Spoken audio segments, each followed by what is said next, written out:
All right. Hello, everyone.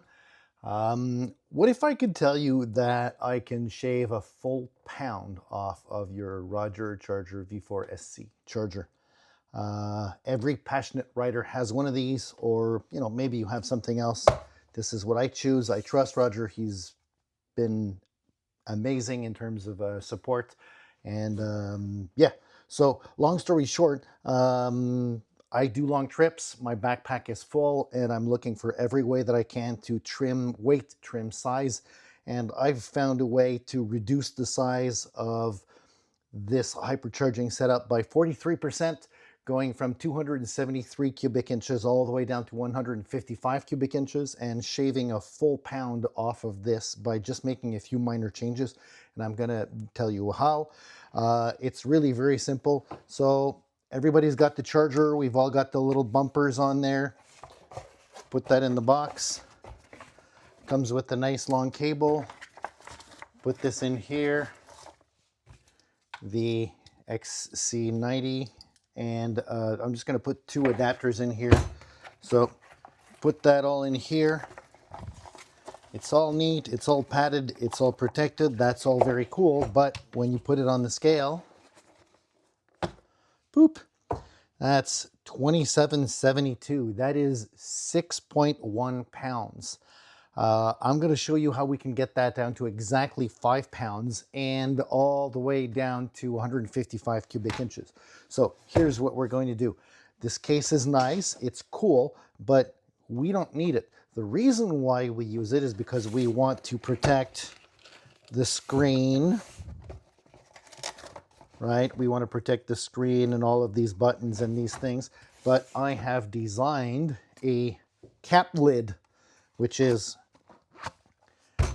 a full lid with indentations specifically designed to line up with where the reinforcements are, avoid the buttons, avoid the screens.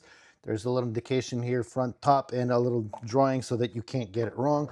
So basically you just whack these on in front, in the back, very solid, they won't come off. And when you need to, you just take them off, put them on the floor, and you can use them as risers while you're charging so that you don't put your charger on the ground and you get good airflow towards it.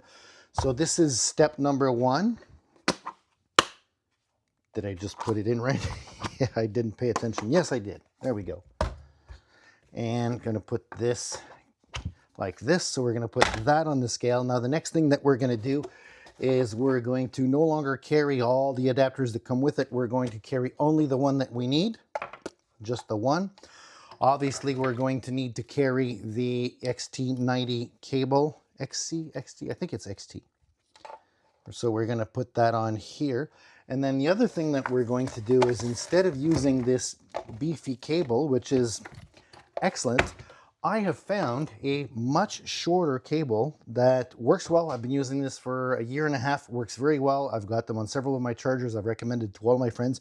It is less than half of the weight. So if we put this on here, we are down to 2292 grams, which is exactly 5 pounds. We have lost a full pound, and we have gained a significant amount of space just by making these changes. So these cables, they don't need to be in a protective case. You could just throw these in your bag with all of your other things. They can go anywhere, on the top, on the bottom, whatever. And then this case is much smaller, significantly smaller. It's narrower. It's also almost a full inch narrower, a full inch shorter, and you could just throw this in your backpack. Now, obviously, if you have a backpack that has no back padding whatsoever and you don't use a back protector, this thing might jab you in the back a little bit. This is not something that you want. You absolutely want something that's got some padding. You might want to, put a few things around it or whatever. I use a Bumblebee backpack and a back protector, so it's a non-issue for me. But I have always got a few other things that keep it all together.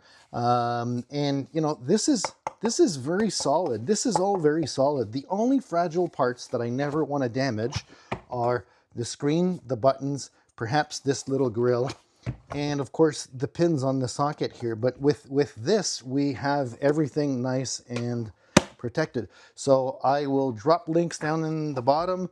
I put this up for free. I just put the design up. You can print it yourselves. And I put a link to this this cable, which I've purchased several of them. They're really very useful. It's the only one that I've found that seems to have a big enough gauge. Now, you might argue this particular one is 14 gauge. The one that we usually get with it it's also 14 gauge, I believe. Yeah, 3x14. So it's the same gauge as the other one, but as you can tell, the stock ones are 290 grams. This is 124 grams. So, you know, yes, we're talking about a few grams, but add it all up and it's a full pound. And when that pound is on your back, every bit counts, plus the size, of course. So, yeah, enjoy.